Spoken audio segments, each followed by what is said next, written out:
നമസ്കാരം. ഞാൻ ബൈജു എഴുപുന്ന. കുറേ കാര്യങ്ങൾ നിങ്ങളോട് സംസാരിക്കാൻ പോകുന്നു എന്നുള്ളത് എന്നെ സംബന്ധിച്ച് ഭയങ്കര എന്ത് സംസാരിക്കണം, എവിടെ തുടങ്ങണം എന്നൊക്കെ ഉള്ളത്. സാധാരണ ഒരു ആങ്കർ ഉണ്ടാവും, ചോദിക്കുന്ന ചോദ്യങ്ങൾക്ക് മറുപടി പറയുകയാണ് ചെയ്യുന്നത്. ഇതങ്ങനെയല്ല. ഇത് ഭയങ്കര ഇതൊരു രസമുള്ള പരിപാടിയാണ്, എന്നാൽ കുറച്ച് ടെൻഷനുള്ള പരിപാടിയും കൂടിയാണ്. ബൈജു എഴുപുന്ന എന്നുള്ള സിനിമയിലൂടെ മാത്രമേ നിങ്ങൾ എന്നെ കണ്ടിട്ടുള്ളൂ. ചില ചാനലുകളിൽ കുറച്ച് പേഴ്സണൽ കാര്യങ്ങളൊക്കെ സംസാരിച്ചിട്ടുണ്ടെന്ന് അല്ലാതെ ഒരു തുടക്കം മുതലേ ഇതുവരെയുള്ള കാര്യങ്ങൾ സംസാരിക്കാൻ പോകുന്ന അതാണ് എന്നെ സംബന്ധിച്ച് എന്നെ ഏറെ ഇഷ്ടപ്പെടുന്നത്. അതിൻ്റെ ഒരു ത്രില്ലിലാണ്, അതിൻ്റെ ഒരു ടെൻഷനിലുമാണ്. ഞാൻ ജനിച്ചത് എഴുപുന്ന നീണ്ടകര എന്ന് പറഞ്ഞ സ്ഥലമാണ് എൻ്റെ സ്വദേശമെങ്കിലും ജനിച്ചത് ഞാൻ പെരുമ്പടപ്പിലാണ്. MK ജോണപ്പൻ എന്ന എൻ്റെ ഡാഡിയും ഫിൽബി ജോൺ എന്ന എൻ്റെ അമ്മയും. മൂലംകുഴി എന്ന വലിയൊരു കൂട്ടുകുടുംബത്തിലെ മൂത്ത ആളാണ് ഡാഡി. ഡാഡിക്ക് മൂത്ത ഒരു ഡാഡിയുടെ പെങ്ങളുണ്ട്, ബേബിയാണ്. ഇങ്ങനെ 6 പേരടങ്ങുന്ന ഒരു കൂട്ടുകുടുംബത്തിലാണ് ജനിച്ചത്. പക്ഷേ ഞാൻ പെരുമ്പടപ്പിലാണ് ഞാൻ ജനിച്ചത്. പിന്നെ ഞാൻ തിരിച്ച് എഴുപുന്ന നീണ്ടകര എന്ന് പറഞ്ഞ സ്ഥലം, കൊല്ലത്തൊരു നീണ്ടകരയുണ്ട്, എഴുപുന്നയിലും ഒരു നീണ്ടകര സ്ഥലമുണ്ട്. എനിക്ക് തോന്നുന്നു ബാക്ക് വാട്ടേഴ്സാണ് അവിടെ ഏറ്റവും കൂടുതൽ. ഭയങ്കര രസമുള്ളൊരു സ്ഥലത്ത് തന്നെയാണ് എൻ്റെ ജനനവും എൻ്റെ ആദ്യ കാലഘട്ടങ്ങളിലുള്ള പോക്കും. എഴുപുന്ന നീണ്ടകര. അവിടെ ഞങ്ങൾക്ക് അന്ന് ചെമ്മിൻകെട്ടുണ്ട്, അന്നുകൊണ്ട് ഇന്നും ഉണ്ട്. പ്രധാന ഡാഡിയുടെ ഒരു ബിസിനസ് എന്ന് പറഞ്ഞാൽ ചെമ്മിൻകെട്ടാണ്. പിന്നെ അന്ന് കൊല്ലത്ത് നീണ്ടകര എന്ന് പറഞ്ഞ സ്ഥലത്ത് പോയിട്ട് ചെമ്മീനെങ്ങനെ എടുത്തുകൊണ്ട് വരും. അന്ന് ബേബി ജോൺ, അതുപോലെ നാഷണൽ സീ ഫുഡ്, ചാണ്ടിച്ചായൻ, ഇവരോടൊക്കെ ചേർന്നിട്ടായിരുന്നു അന്ന് ഡാഡി ഇങ്ങനെ പോയിക്കൊണ്ടിരുന്നത് വെച്ചത്. അങ്ങനെ പിന്നെ അതിനുശേഷം സെൻറ് റാഫേൽ സ്കൂൾ എന്നുള്ള സ്കൂളിലോട്ട് പഠിത്തം തുടങ്ങി. 1ാം ക്ലാസ് മുതൽ 5ാം ക്ലാസ് വരെ പഠിക്കുന്ന സമയത്താണ് ആദ്യമായിട്ട് എഴുപുന്നയിൽ രേഖ തിയേറ്റർ എന്ന് പറഞ്ഞ തിയേറ്റർ വരുന്നത്. എൻ്റെ ഡാഡി വെച്ച ആദ്യത്തെ, അന്ന് C ക്ലാസ്സാണ്, അത് ABC എന്ന് പറയും. അപ്പോൾ C ക്ലാസ്സാണ് അന്ന് C ക്ലാസ് തിയേറ്റർ വരുന്നത്. C ക്ലാസ് ആണെങ്കിൽ ഒരു A ക്ലാസ് പോലുള്ള രീതിയിലാണ് ഡാഡി എന്ന തിയേറ്റർ വഹിക്കുന്നത്. എന്നെ കുഞ്ഞുനാൾ മുതൽ ഇങ്ങനെ ഞങ്ങളെ സിനിമ കാണിക്കാൻ കൊണ്ടുപോകുന്നതൊക്കെ എനിക്ക് ഭയങ്കര ഓർമ്മയുണ്ട്. സൈക്കിളിൽ വെച്ചിട്ട് കുത്തിയോട് സാരഥി, ചന്ദ്രു സെലക്ട്, അരമ്പല്ലൂർ ജോസ്, അവിടെയൊക്കെ കൊണ്ടുപോകും എന്നെ സിനിമ കാണിക്കാനായിട്ട്. സിനിമയിലൊക്കെ ഉള്ളൊരു തുടക്കവും അങ്ങനെ തന്നെയാണ്. പക്ഷേ ഒരു കുടുംബത്തിലെ ഒരു മൂത്ത മകൻ എന്നുള്ള നിലയിൽ എനിക്ക് തോന്നുന്നു ഞാൻ സിനിമയിലേക്ക് അന്നും സിനിമ കൂടുതൽ ഇഷ്ടമാണെന്ന് ഡാഡിയുടെ ഒരു തിരിച്ചറിവായിരിക്കാം എന്നെ 6ാം ക്ലാസ് മുതൽ മാന്നാനം എന്ന് പറഞ്ഞൊരു സ്കൂളിൽ, അന്ന് ഏറ്റവും ആ സ്ഥലത്തെ കോട്ടയത്തുള്ള മാന്നാനം സ്കൂളാണ്. ചവറ കുര്യാക്കോസ് ഏലിയാസ് അച്ഛൻ്റെ ഇതുള്ള സ്കൂളാണ്. വലിയ ബോർഡിങ്ങാണ്. ഒരുപാട് ഹയർ സ്റ്റഡീസും ഒക്കെ അവിടെ നിന്ന് ഒരുപാട് കുട്ടികൾ പഠിച്ചു പോയിരിക്കുന്ന വലിയ കളക്ടറും ഡോക്ടറും എൻജിനീയർമാരും ഒക്കെ അങ്ങനെയായിട്ടുള്ള ഒരു സ്കൂളിലോട്ട് എന്നെ കൊണ്ടുപോയി. അപ്പോൾ ഞാൻ അവിടെയാണ് എൻ്റെ പഠിത്തം പിന്നെയും സീരിയസ് ആയിട്ട് തുടങ്ങിയത്. പക്ഷേ ആ സമയത്ത് സിനിമ എന്ന് പറയുന്ന ഇത് എനിക്ക് അന്നും ഞാൻ പറഞ്ഞില്ല. അപ്പോൾ തിയേറ്ററിൻ്റെ പണി നടക്കുന്ന സമയം മുതൽ എനിക്ക് എങ്ങനെയെങ്കിലും തിരിച്ച് എഴുപുന്നയിലേക്ക് തിരിച്ച് വരണം എന്നുള്ള ഒരു ഇതിൽ ഞാൻ അവിടെ ശരിക്കും എങ്ങനെ അവിടെ നിന്ന് ചാടാം എന്നുള്ള ഒരു തുടക്കം മുതൽ 6ാം ക്ലാസ് മുതൽ എങ്ങനെ തിരിച്ചെനിക്ക് എൻ്റെ എഴുപുന്നയിലേക്ക് തന്നെ, കാര്യം എൻ്റെ കൂട്ടുകാരും എല്ലാവരും എഴുപുന്ന തന്നെയാണ്, സിനിമ തിയേറ്റർ വരുന്നു. അങ്ങനെ ഞാൻ 7ാം ക്ലാസ് 8ാം ക്ലാസ് വരെയൊക്കെ അവിടെ പഠിച്ചു നിന്നു. 8ാം ക്ലാസ്സിൽ പഠിക്കുമ്പോഴാണ് അന്ന് രേഖ തിയേറ്റർ വരുന്നത്. അങ്ങനെ അവിടെ ആ സ്കൂളിൽ നിന്ന് അവിടെ തോറ്റു കഴിഞ്ഞാൽ പിന്നെ കുട്ടികളെ അവിടെ നിർത്തത്തില്ല. അപ്പോൾ പിന്നെ എങ്ങനെ തോക്കാം എന്നുള്ള, അന്ന് ഞങ്ങൾ കോട്ടയം ആനന്ദ്, കോട്ടയം അങ്ങനെ കുറേ തിയേറ്ററുകളുണ്ട്. അന്ന് ഞങ്ങൾ സ്കൂളിൽ നിന്ന് ഞങ്ങളെ ഈ പറയുന്ന തിയേറ്ററുകളിലോട്ടൊക്കെ കൊണ്ടുപോകും. എനിക്ക് അന്നും ഓർമ്മയുണ്ട്, മമ്മൂക്ക തന്നെയായിരുന്നു അന്ന്, മമ്മൂട്ടി ഫാൻ തന്നെയായിരുന്നു അന്ന് സ്കൂളിൽ പഠിക്കുന്ന സമയത്ത്. പിന്നെ അങ്ങനെ തിരിച്ചു എങ്ങനെ വരിക എന്നുള്ള രീതിയിലേക്ക് ഞാൻ 8ാം ക്ലാസ്സിൽ പഠിക്കുന്ന സമയത്ത് കണ്ട സിനിമകളുടെ കഥകളെല്ലാം എഴുതി. 8ാം ക്ലാസ്സിൽ തോറ്റു. അവർ പിന്നെ എന്നെ പിടിച്ച് പുറത്താക്കി. അങ്ങനെ ഞാൻ എഴുപുന്നയിൽ വന്നു. വീണ്ടും തിയേറ്ററിലേക്കുള്ള എൻ്റെ അങ്ങനെ ഒരു കോമ്പൗണ്ടിൽ തന്നെയാണ് രേഖ തിയേറ്ററും വീടും. അപ്പോൾ പഠിക്കാനിരിക്കുമ്പോൾ ഞാൻ ജനലിൻ്റെ അരികിൽ ഇരുന്ന് തന്നെ പഠിക്കത്തുള്ളൂ. കാരണം എന്താ വെച്ച് കഴിഞ്ഞാൽ ഡോറ് തുറന്നിട്ട് പണ്ട് AC ഇല്ലാത്തതുകൊണ്ട് സന്ധ്യയാകുമ്പോൾ എല്ലാ ഡോറുകളും തുറക്കും.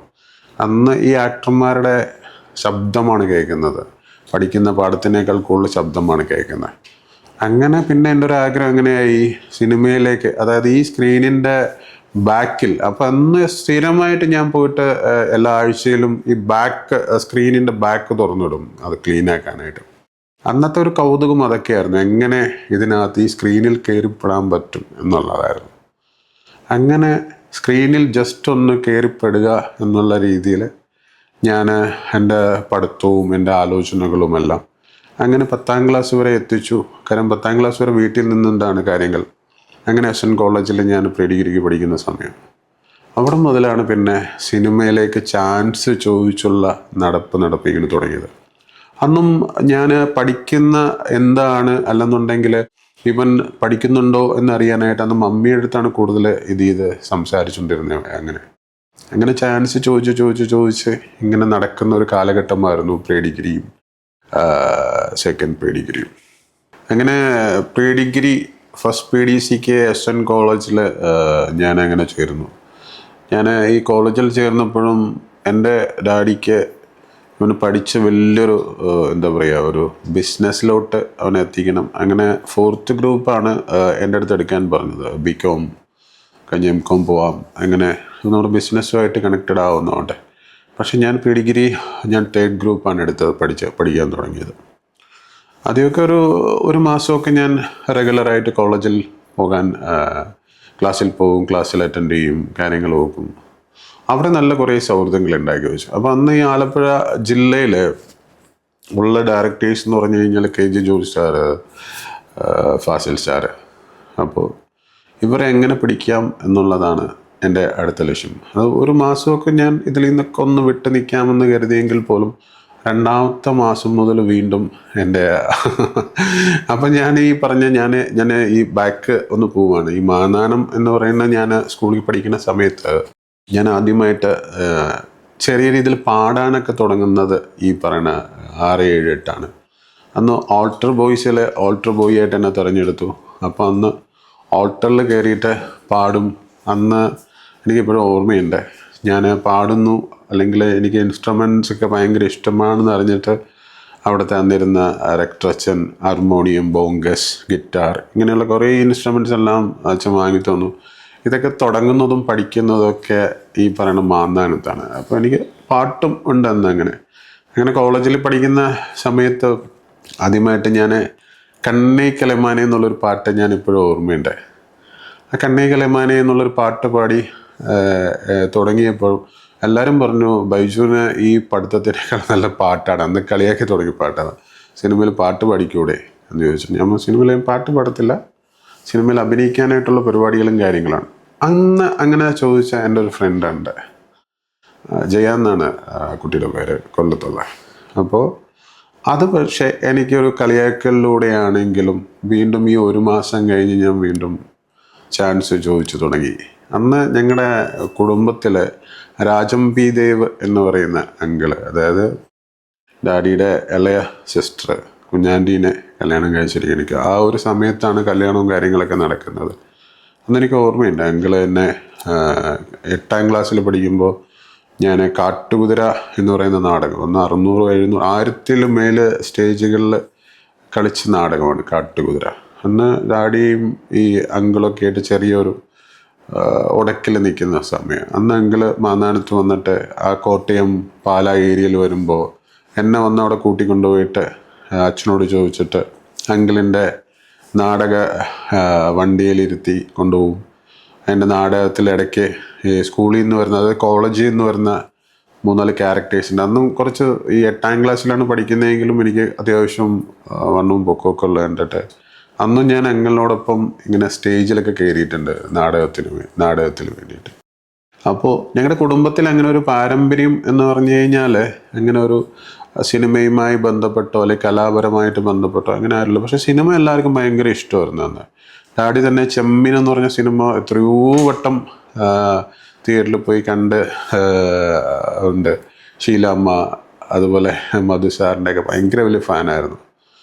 അതിനുശേഷം ഞാൻ ഷീലാമ്മേനെ ഭയങ്കര സർപ്രൈസായിട്ട് കൊണ്ടുവന്ന കാര്യങ്ങളൊക്കെ ഉണ്ട്. ഇനി വരാൻ പോകുന്ന സമയങ്ങളിൽ ഞാനത് പറയാം. രസമുള്ള കുറേ പരിപാടികളുണ്ട്.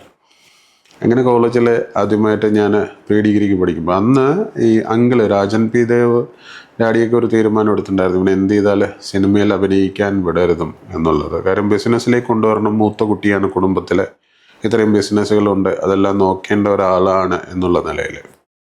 അങ്ങനെ ഞാൻ ഇപ്പോഴും ഓർക്കുന്നു, KG ജോർജ് സാറിനെ അന്ന് ഞാൻ കോളേജിൽ പഠിക്കുമ്പോൾ ഫസ്റ്റ് പ്രീ ഡിഗ്രിക്ക് പഠിക്കുമ്പോൾ ഞാനന്ന് ഈ കണ്ണികൂടി എന്ന് പറഞ്ഞ സിനിമ, അന്ന് അങ്കിളുണ്ട് രാജൻ പി ദേവ് ആ സിനിമയിലുണ്ട്. അപ്പം ഞാൻ KG ജോർജ് സാറിനെ കാണാനായിട്ട് ഞാൻ വീട്ടിൽ ചെന്നു. കുറേ നേരം അവിടെ നിന്നു. അങ്ങനെ ജോർജ് സാർ ഇറങ്ങി വന്നു. ഞാൻ പറഞ്ഞു, സാർ ഞാനിങ്ങനെ ബൈജു ആണ്, ഇങ്ങനെ SM കോളേജിൽ പഠിക്കുകയാണ്, ഞാൻ കുറേ നാടകങ്ങളിലൊക്കെ അഭിനയിച്ചിട്ടുണ്ട്, പാട്ട് പാടും, എനിക്ക് സാറിൻ്റെ സിനിമയിൽ അഭിനയിക്കണമെന്നുള്ള വലിയ ആഗ്രഹമാണ്. അപ്പം പുള്ളിക്കാരൻ എന്നെ അവിടെ ആദ്യം പിടിച്ച് ഇരുത്തി. അവിടെ ചെയറിൽ എന്നോട് ഇരിക്കാൻ പറഞ്ഞു. ഞാനൊരു പാതി ഇങ്ങനെ ഇരുന്നില്ല എന്നുള്ള രീതിയിലിരുന്നു. പുള്ളിക്കാരൻ എൻ്റെ സിനിമകളൊക്കെ കണ്ടിട്ടുണ്ടോ എന്ന് ചോദിച്ചു. ഞാൻ പറഞ്ഞു, യവനിക സാർ ഞാൻ കണ്ടിട്ടുണ്ട്, എനിക്ക് ഭയങ്കര ഇഷ്ടപ്പെട്ടതാണ്. അതിൽ പാട്ട് 1-2 വരി സാറിനെ ഞാൻ പാടി കേൾപ്പിച്ചിട്ടുണ്ടായിരുന്നു. എന്നോട് പറഞ്ഞു, മിസ്റ്റർ ബൈജു, സിനിമ എന്ന് പറയുന്നത് എല്ലാവർക്കും പറ്റുന്ന പരിപാടിയല്ല. അതിപ്പോൾ അഭിനയമായാലും സംവിധാനമായാലും എന്തായാലും ബൈജുവിനെ സംബന്ധിച്ച് ഞാൻ ബൈജുവിനോട് പറയുകയാണ്, ബൈജുവിന് പറ്റുന്ന ഒരു പരിപാടിയല്ല സിനിമ. ഞാൻ സാർ എന്താണ് അങ്ങനെ? ഒന്നാമത് ഈ ബൈജുവിനെ കണ്ണാടിയിൽ ശരിക്കും നോക്കിയിട്ടുണ്ടോ? ഞാൻ പറഞ്ഞു, അല്ല സാർ. എന്താണ് അങ്ങനെ? സാർ പറഞ്ഞേ, ബൈജുവിൻ്റെ ചുണ്ട് കണ്ടിട്ടുണ്ടോ? ഞാൻ പറഞ്ഞു, എന്താണ് സാർ? ബൈജുവിൻ്റെ ചുണ്ട് തന്നെ സാധാരണ മറ്റുള്ളവരെക്കാൾ ഭയങ്കര വണ്ണമുള്ള ഇങ്ങനെ ഇരിക്കുന്നത്, ഇതൊന്നും സിനിമയിലൊന്നും പറ്റത്തില്ല, ഇങ്ങനെ ഈ ചുണ്ടും വെച്ചിട്ടൊന്നും സിനിമയിൽ അഭിനയിക്കാൻ പറ്റത്തില്ല. ഒരു ഡയറക്ടറിനോട് KG ജോർജ് സാറ് ചുണ്ട് വലുതാണ്, അല്ലെങ്കിൽ അന്ന് കളിയാക്കി പറയും സീമച്ചുണ്ടെന്നൊക്കെ പറയും, അങ്ങനെ അത് വെച്ച് അഭിനയിക്കാൻ പറ്റത്തില്ല. ബൈജുവിന് പറ്റുന്ന പരിപാടിയല്ല ബൈജു ഇത്. എത്രയോ കാര്യങ്ങളുണ്ട്. ബിസിനസ് ഉണ്ടോ നിങ്ങൾക്ക്?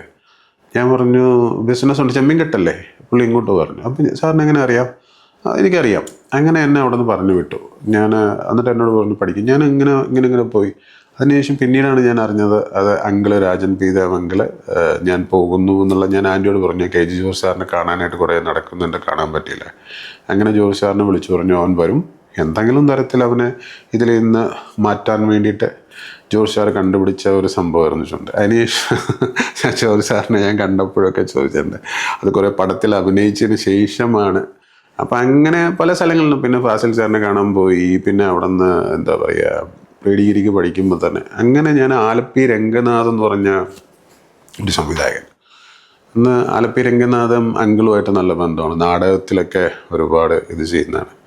അങ്ങനെ സാറ് ഡയറക്റ്റ് ചെയ്യുന്ന ധനുർവേദം എന്ന് പറഞ്ഞൊരു സിനിമ, സെക്കൻഡ് പ്രീ ഡിഗ്രിക്ക് പഠിക്കുമ്പോൾ 18 വയസ്സ് പ്രായം, 16, 17, 18, ഓക്കെ.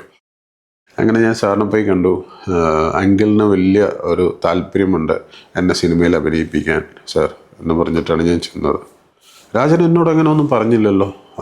അപ്പോൾ പറഞ്ഞു, അത് നീ അതിനകത്ത് അഭിനയിച്ചതിന് ശേഷം പറഞ്ഞാൽ മതി, ഒരിക്കലും സാറിനോട് ഞാനാണ് നിന്നെ റെക്കമെൻഡ് ചെയ്തതെന്ന് പറയരുതും എന്ന് അങ്കിള് പ്രത്യേകം പറഞ്ഞിട്ടുണ്ടെന്നു. ഈ കാര്യം ഇത് അങ്കിള് എന്നോട് പറഞ്ഞാൽ ഉറപ്പായിട്ടും എന്നെ മാറ്റുമെന്ന് പറഞ്ഞ് നേരത്തെ കയറ്റി അറിഞ്ഞൊരു പരിപാടിയാണ്.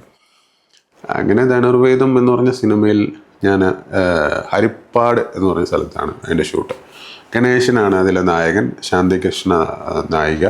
എനിക്കൊന്ന് ഇരകൾക്ക് മുമ്പാണോ എന്നുള്ള എനിക്കൊരു സംശയമുണ്ട്. ഗണേശൻ്റെ ആദ്യ സിനിമ അല്ലെങ്കിൽ 1-ഓ 2-മത്തെ സിനിമയായിരിക്കാം.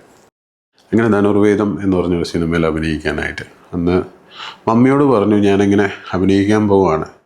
ഡാഡിയോട് പറഞ്ഞു, ഇങ്ങനെ കോളേജിൽ ഇതിൻ്റെ ക്ലാസ് ഉണ്ട്, അപ്പോൾ ഒരു 3-4 ദിവസം ക്യാമ്പ് നടക്കുവാണ്, അവിടെ പോയി പഠിക്കാൻ പോകണം, കോളേജിൽ നിന്ന് എന്നെ സെലക്ട് ചെയ്തിട്ടുണ്ട് എന്നൊക്കെ പറഞ്ഞാണ് ഞാൻ അവിടെ പോയത്. അങ്ങനെ ധനുർവേദം എന്ന് പറഞ്ഞ സിനിമയിൽ ആദ്യമായിട്ട് ക്യാമറയുടെ മുമ്പിൽ നിന്നു. അത് നിർഭാഗ്യവശാൽ ആ സിനിമ പാതി വെച്ച് നിന്നുപോയി. അതാണ് എൻ്റെ ആദ്യത്തെ സിനിമ ധനുർവേദം. പക്ഷേ സാറുമായിട്ടുള്ളൊരു സൗഹൃദം ഇങ്ങനെ കുറേ നാളിങ്ങനെ ഞാൻ കൊണ്ടുപോയി. അതിനുശേഷം കോളേജെല്ലാം കഴിഞ്ഞ് ഞാൻ വീണ്ടും എൻ്റെ തിയേറ്ററിൽ വരും, സിനിമ തിയേറ്ററിൽ വന്ന് അന്ന് പറയും നീ രേഖ തിയേറ്ററിൽ നിൻ്റെ ഫ്യൂച്ചർ എന്ന് പറയുന്നത് നിനക്ക് ടിക്കറ്റ് കൊടുത്ത് നിൽക്കാം, ടിക്കറ്റ് മേടിക്കാം, ഇതൊക്കെയാണ് നിൻ്റെ പരിപാടികൾ. അന്ന് ചെമ്മീൻകെട്ടുമായിട്ട് ഇങ്ങനെ മുമ്പിലേക്ക് പോകുമ്പോഴും അവിടെ പോയി നിൽക്കുമ്പോഴും ഒക്കെ എന്നോട് ഡാഡി പറയുമായിരുന്നു, നീ ഒരു കോൺട്രാക്ടർ ആകുമോ. കാര്യം അന്ന് ഞങ്ങൾ ഈ ചിറ എന്ന് പറയുന്നത് ചെമ്മീൻകെട്ടിൽ ഇങ്ങനെ ചിറയുണ്ട്, ഗവൺമെൻറ്റിൻ്റെ ചക്കരച്ചാൽ എന്ന് പറയുന്ന കെട്ട് ഞങ്ങൾ വർഷങ്ങളായിട്ട് എടുത്ത് നടന്നത് ഗവൺമെൻറ് കെട്ടാണ്. അപ്പോൾ അതിൻ്റെ ഒരു കോൺട്രാക്ടർ ആവ് എന്ന് പറഞ്ഞ് പുള്ളി എന്നെ കോൺട്രാക്ടർ ആക്കാനായിട്ട് കുറേ നാളെങ്ങനെ കുഞ്ഞച്ചനെങ്കിളെന്ന് പറഞ്ഞ എജുഡ്യൂസ് എന്ന് പറയുന്ന പുള്ളിക്കാരൻ PWDയിലാണ്. അങ്ങനെ കുറേ കാലം എന്നെ അതിനുള്ളൊരു ശ്രമം നടന്നു. ഞാൻ അവിടെയൊക്കെ പോയിരുന്ന് പാട്ടൊക്കെ പാടിയിരിക്കും, കഥകളോ ഇത് ചെയ്യും, ഞാൻ സിനിമയിൽ അഭിനയിക്കുന്ന ചിന്തിക്കും, തിരിച്ച് വീട്ടിൽ പോരും. ഇങ്ങനെയൊക്കെയായിരുന്നു പരിപാടി. അന്നാണ് രേഖ തിയേറ്ററിൽ കൂടുതലും എന്താ പറയുക പടം ഓടിക്കണം എന്നുള്ള ആഗ്രഹം തുടങ്ങി. ടിക്കറ്റ് കൊടുത്തു, അത് കഴിഞ്ഞു, ടിക്കറ്റ് കീറും, അതൊക്കെ വലിയ സിമ്പിളായിട്ടുള്ള കാര്യമാണ്. പിന്നെ അടുത്ത പരിപാടി ഫോട്ടോഫോൺ വെസ്റ്റെക്സ് എന്ന് പറഞ്ഞ പ്രൊജക്റ്റാണ്. അന്ന് 7 സ്പ്രോക്കറ്റും 5 സ്പ്രോക്കറ്റുമാണ്. അതായത് 7 സ്പ്രോക്കറ്റിലൂടെയാണ് ഫിലിം ഇട്ടിട്ട് വരുന്നത്. അപ്പോൾ അന്ന് തിയേറ്ററിൻ്റെ ഓണറിൻ്റെ മകനാണെങ്കിൽ പോലും അന്ന് ഓപ്പറേറ്റിംഗ് എങ്ങനെ പഠിക്കാൻ വരുന്നു, ആദ്യം റീല് നമ്മൾ ചുറ്റി റീല് ചുറ്റി ഇതാവണം, അതിനുശേഷം പൊട്ടി ചെയ്ത് നമ്മൾ ഒട്ടിക്കണം. അതിൻ്റെ ബാല്യപാഠങ്ങൾ എങ്ങനെ ഒരു തുടക്കം, എങ്ങനെ ഒരു ഓപ്പറേറ്റർ ആവാം എന്നുള്ള നിലയിൽ എല്ലാം പഠിച്ചു. സ്പ്രോക്കറ്റിലിടുന്നതിന് മുമ്പ് പിന്നെ നമ്മൾ കാർബൺ ആണല്ലോ, 2 സൈഡ് കാർബൺ തള്ളും. അതിന് മുമ്പ് സ്ലൈഡ് ഉണ്ട്, സ്ലൈഡ് ഷോ ഉണ്ട്. അന്ന് സ്ലൈഡിൽ ഇതുപോലെ ചെറിയ കുഞ്ഞ് ഇതുണ്ട്, സ്ലൈഡ് മെഷീനുണ്ട്. അപ്പോൾ സ്ലൈഡ് മെഷീനിൽ പുകവലി പാടില്ല, അതുപോലെ സീറ്റിൽ കാല് കയറ്റി വയ്ക്കരുത്, പിന്നെ കുഞ്ഞു പരസ്യങ്ങൾ, ഇതൊക്കെയാണ് ആദ്യമായിട്ടിട്ട് ഓടിക്കാൻ തുടങ്ങി. പിന്നെ അതിനുശേഷം ഞാൻ പ്രൊജക്ടറിൽ സ്പ്രോക്കറ്റ് ഇട്ട് ഓടിക്കാൻ തുടങ്ങി പടങ്ങൾ. ദേവാസുരം എന്ന് പറഞ്ഞ സിനിമ 5 ഫ്രണ്ട്സ് ഉണ്ട്. അത് ശ്രീരാമേട്ടൻ, മണിയമ്പിള്ള രാജു ഒക്കെയാണ് പിന്നീട് ചെയ്തത്. അപ്പോൾ അന്ന് ആദ്യം സെലക്ട് ചെയ്തിരുന്നത് 5 പുതുമുഖങ്ങളെയായിരുന്നു. സാറ് ഇങ്ങ് വിളിച്ചിട്ട്